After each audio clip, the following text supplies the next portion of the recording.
Hello everyone, my name's Emma Murphy and I'm the founder of The Change Source. Today I'd like to talk to you about a concept called Change Management Mastery.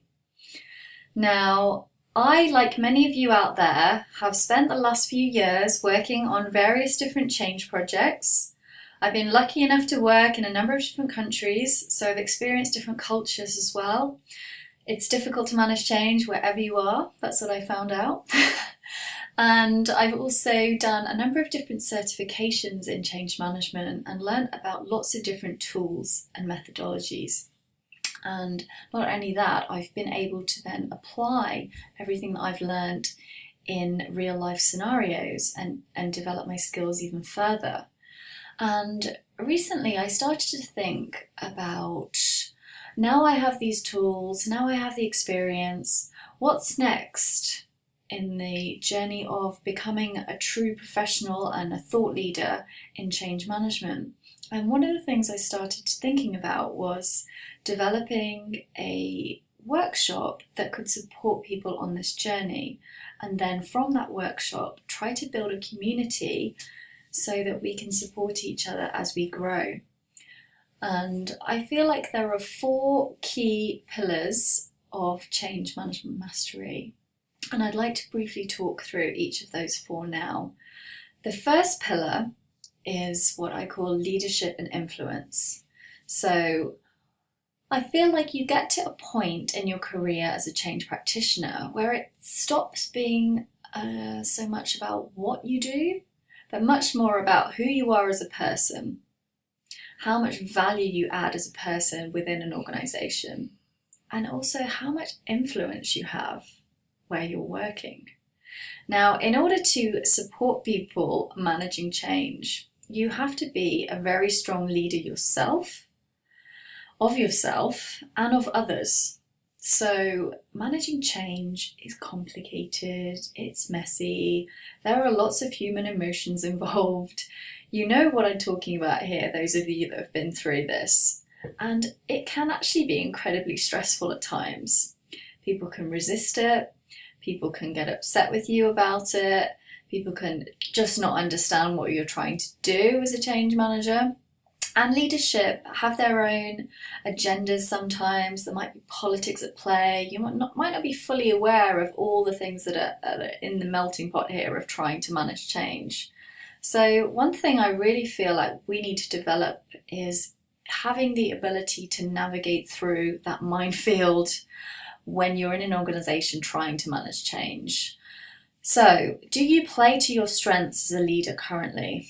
Are you really clear on what you are strong at? Are you amazing at communications, for example? Are you brilliant with technology? Are you a real influencer? Do you manage to negotiate things so that you can get things done effectively? Whatever your strengths may be, having clarity over your strength is absolutely critical, because you can then focus on building on that strength even further. There's no point trying to be good at everything, nobody is. But instead we need to be able to leverage the experience and skills of other people that we work with or in our wider community to help us to achieve our best. So that's absolutely critical, leadership of self and others, and also influence. So having influence as a change practitioner is critical. You need to develop trust with key stakeholders, and they need to respect you. They need to be completely comfortable knowing that you are able to guide them through this change, that you have the experience, that you have the tools, or that you're able to bring in other people to make sure that everything is going to be as smooth as transition as possible. Now, we all know it's never completely smooth as a transition to a new change, depending on the size of the change and the type of change. But it's absolutely critical that you really do have influence, and when things aren't going so well, that you are able to act quickly, or you're able to even act in advance, even better if you can, and proactively manage the situation. Bring in more people, raise issues and risk, make sure the right leaders understand what's happening, pull them in to support you when you need to. And just really making sure that there's good governance on the project and that you're working very closely with your project management team to make sure that everything's aligned and everything's in sync and that all risks are being managed effectively. So you need to have strong influence in order to do that. You need to have a strong voice. And sometimes people think, oh, change management is just the fluffy people side. Well, actually, no, it's one of the most important factors in ensuring success on projects. And you need to be very strong with how you sell these skills within the organization. I've spent so many times convincing people who are very, very technical about the need to have change management. And it's so nice when the light bulb finally goes on and they say, oh yes, I get it now. We need to let people know. We need to make sure they feel engaged. Otherwise they just won't adopt this amazing technology and there's no point. So having that opportunity is absolutely amazing, but you need to make sure you've developed yourself as a strong leader and a strong influencer. So the second pillar in change management mastery is communications and facilitation skills. Now, many times you will have to get heavily involved in making sure the key stakeholders understand what's happening. That involves having crystal clear communications to the stakeholder groups, not only about the project, but also to the project team so that they also understand what's happening, when and why is it happening.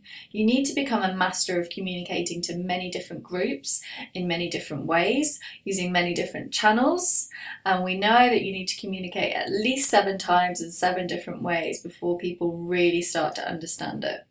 So having those skills are critical, and also making sure that your communications look professional and look polished and that you're using the latest tools. So have you really embraced video? Are you using social collaboration tools? Are you getting feedback from your impacted stakeholders? What do you do with that feedback? Are you doing briefing sessions?